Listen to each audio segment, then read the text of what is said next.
Formula One returns to the track this week following a month-long break, with the sport decamping to the Netherlands-capital Amsterdam for the penultimate Dutch Grand Prix. The nation's largest city is over 700 years old and famous for its canals, architecture, with Dam Square the heart of the metropolis, along with its culture, including world-famous nightlife. And while European sports fans might associate Amsterdam with its Ajax football team that competes in the Dutch Eredivisie League, you only need to head to the nearby seaside Zandvoort for a more high-octane angle, where F1 has been racing between the dunes since 1952, with 2025 marking the 35th edition. But the event comes as part of a packed schedule, with the last 10 races run across 14 weeks. That includes 2 double headers, starting with the Netherlands and Italy, and a final triple header. And tyre supplier Pirelli has revealed the compounds for all the remaining rounds in order to prepare for the onslaught. Zandvoort in Azerbaijan will be a step softer, with the Dutch event Pirelli's milestone 500th Grand Prix. Austin and Mexico have a harder hard tyre, with Brazil's trio a step harder. Zandvoort, though, is a tricky, tight and twisty test for the drivers. With all previous multiple winners world champions, Jim Clark remains the king of the Dutch dunes with 4 wins. Sir Jackie Stewart, Niki Lauda and Max Verstappen all have 3 wins.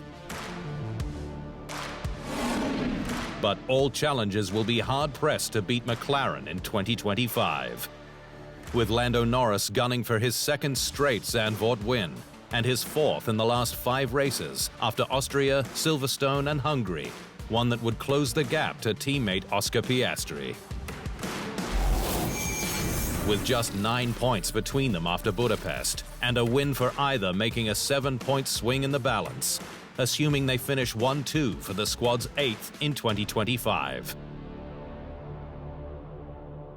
Red Bull's Max Verstappen is realistically out of the title race, but he'll no doubt be a factor for pole and the win on home soil. With the grandstands packed in his honor and bouncing to his beat, making the event's sad discontinuation after 2026 all the more surprising. Zooming into Europe's northwest, the 4.259-kilometer track features 14 turns, 4 left and 10 right, and a top speed of over 310 kilometers per hour. Lewis Hamilton set the lap record for his former team Mercedes in 2021, a 1:11.097.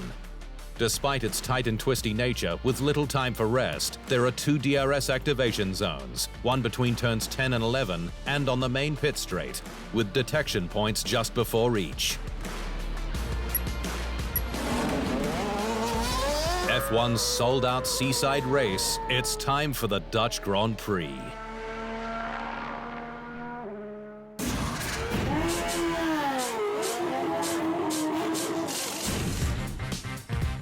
Las Vegas continues to count down to the 3rd edition of its blockbuster Grand Prix, with fewer than 100 nights until lights out.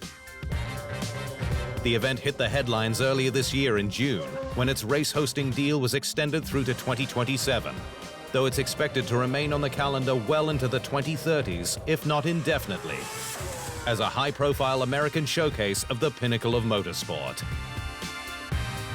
But the push is on to go even bigger in year 3, starting with its hype via its ambassador, former NFL linebacker and actor Terry Crews. I love this race, I love this city, and I think it's the perfect place to take your families, come hang out, and I want to encourage people to come and join, because it's really, really incredible. It's a great excuse to stay up late. The big change for 2025 is its starting time, with lights out happening 2 hours earlier than the previous 2 editions. So right at 8 p.m., which is our new race time this year. Last year was 10 p.m., but this year we've moved it up just based on some feedback from the fans. It's a better time for the East Coast to be able to watch the race as well. To celebrate 100 nights until the event, the organizers invited Las Vegas locals to the downtown track for a 100-vehicle car show that was staged along the pit lane and into turns 1 and 2. But we've also got a low-car limbo, super cool experience where we've got cars that have adjustable suspension actually doing a limbo competition to see who can go the lowest. Guests were able to get photos with the special Las Vegas Grand Prix F1 show car, enjoyed live music from the event's DJ helmet truck, and played games to win prizes, including passes to the event. See you in November.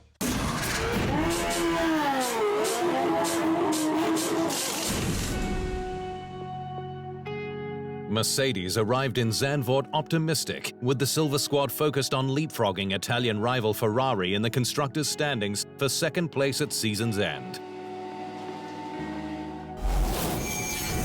The Brackley-based outfit headed into the summer break third, 24 points adrift of Ferrari and a comfortable 42 ahead of Red Bull, which has been a single-car scoring team since Imola.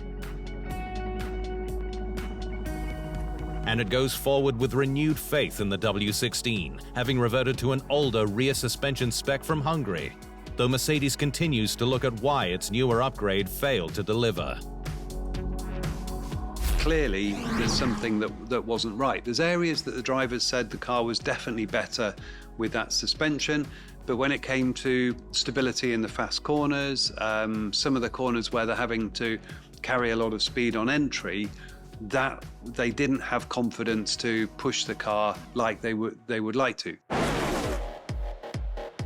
George Russell will continue to lead the charge, with a contract extension into at least 2026 likely to be announced in the coming months, now that Max Verstappen is confirmed at Red Bull. For rookie Andrea Kimi Antonelli, it's about improving in qualifying for a better chance at nabbing the big points in races. He now feels he's got a car that he can trust, that he can keep learning and building on. He's looking forward to the remainder of the season, and we're hoping that, having gone through a period of some difficult races that's almost entirely down to those changes that we made with the suspension, we can hopefully see some stronger races in the final half of the year. There's lots of ambition as to what can be achieved, with Azerbaijan and Austin sharing similarities with Montreal, where it won. Budapest showed that we've got a good car when we land it in the right place. And then hopefully there'll be an opportunity to build on our tally of race wins. So we had a great time in Montreal. There's other circuits that are a bit more like that coming up over the remaining 10 races. And hopefully we'll have a few more highlights.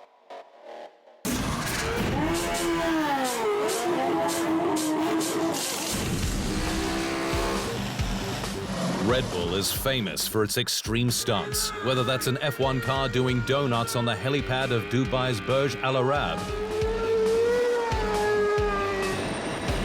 or wingsuited skydivers flying through London's Tower Bridge.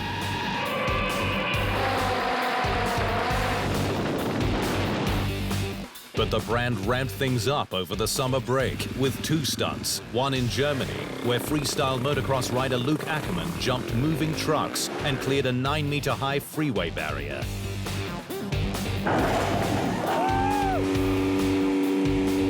The other at England's Goodwood Estate, where Red Bull BMX athlete Chris Kyle jumped Red Bull's 2011 World Championship-winning RB7 car. Kyle hit new heights for the brand in 2023 when he took the skate park to the skies, after Red Bull Applied Technologies used carbon fiber to make a lightweight ball that could be lifted by a hot air balloon.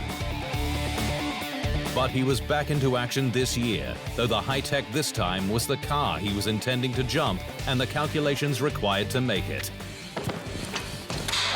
Kyle said it took 7 months of preparation, which began with jumps at Red Bull's Milton Keynes HQ to nail the required clearance. Then it was off to Goodwood, where he met ex-F1 driver David Coulthard and the RB7 for some practice runs, albeit side by side. Once the practical matched the prep, Kyle and Coulthard faced off with a perfect jump that cleared the car, to the elation of the team.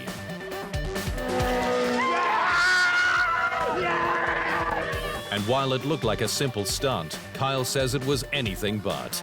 The mental preparation for this was like nothing else I've ever done. I've done some crazy projects, but this one tops them all.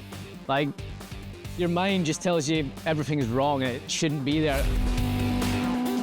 For Red Bull, it was a challenge to make a ramp the car could just push away. You've got a BMXer coming at an F1 car at 60 kilometers an hour. Anything goes wrong, then it's not a pretty sight. So we needed to make sure that we absolutely nailed everything. You know, although we're doing some cool stuff, we like going outside the box. Safety is absolutely paramount.